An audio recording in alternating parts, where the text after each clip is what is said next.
Hello everyone, welcome to my first mini blog. কেমন আছো তোমরা সবাই? সেদিনকে সকালবেলা একটুখানি বেরিয়েছিলাম একটুখানি ঘুরতে। এসে দেখলাম মা চিকেন বানাচ্ছে, তো মাকে বললাম একটু চিকেন কষা দাও। তারপরে খাওয়া দাওয়ার পরে একটুখানি আমার ফ্রি টাইম ছিল, সেই টাইমটায় বসে বসে একটা মান্ডালা আর্ট ট্রাই করছিলাম। জানি খুব একটা ভালো হয়নি, তাও তোমরা যারা ভিডিওটা দেখবে একটু কমেন্ট করে নিশ্চয়ই জানাবে যে কেমন হয়েছে। মানে আমি কি আরও নতুন নতুন মান্ডালা আর্ট ট্রাই করব? আর যেহেতু সেদিনকে আমার কলেজ ছিল না, সেজন্যই আমি এটা করবার একটু সময় পেয়েছিলাম। তারপরে মান্ডালা আর্টটা ফিনিশ করার পরে সন্ধেবেলা চা বসিয়ে দিলাম, যেটা আমার বা আমার মায়ের প্রত্যেক দিন ম্যান্ডেটরিলি লাগেই বিকেলবেলা।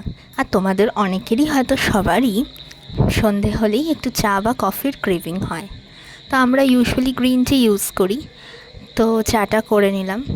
চাটা করে এটা মায়ের কাপ, মাকেই দেবো ফার্স্টে। তো চাটা দিয়ে দিলাম মাকে।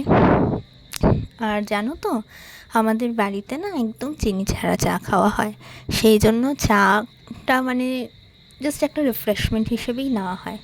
তারপরে বেরিয়েছিলাম একটুখানি বাজার করতে আমি, কারণ সেদিনকে যেহেতু সপ্তাহের শেষের দিনটা ছিল, সেজন্য সবজি টবজি সবই প্রায় শেষ হয়ে গেছিলো।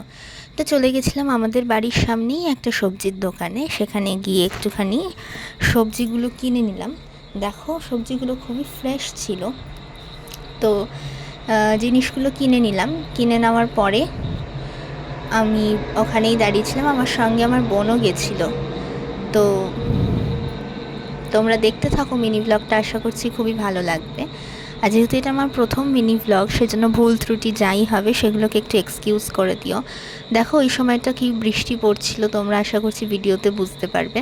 তারপরে কিনে নিয়েছিলাম কিছু গ্রসারি আইটেমস, ওই ডাল পনির, যেগুলো স্যাটারডে আমাদের লাগবে, আমরা যেহেতু স্যাটারডে নিরামিষ খাই। তারপরে বোনের জন্য কেক আর নিজের জন্য একটুখানি চকলেট কিনতে গেছিলাম। কিনে নিয়ে চলে আসবো এবার বাড়িতে, এবং তোমাদের সঙ্গে সবটাই আমি শেয়ার করলাম যেইটুকু আমি বেরিয়েছিলাম ঘুরতে। তো তোমরা দেখো মিনি ব্লগটা, এবং দেখে আমাকে নিশ্চয়ই কমেন্ট করে জানিও যে মিনি ব্লগটা আর কীভাবে আমি ইমপ্রুভ করতে পারি। ওই যে দেখো বোন যাচ্ছে, হ্যাঁ ও একদম ক্যামেরার সামনে আসতে রাজি হয় না, কিন্তু তাও আমার সঙ্গে একটু গেছিলো, আমি তাই ওকে দূর থেকে রেকর্ড করেছিলাম। টাটা।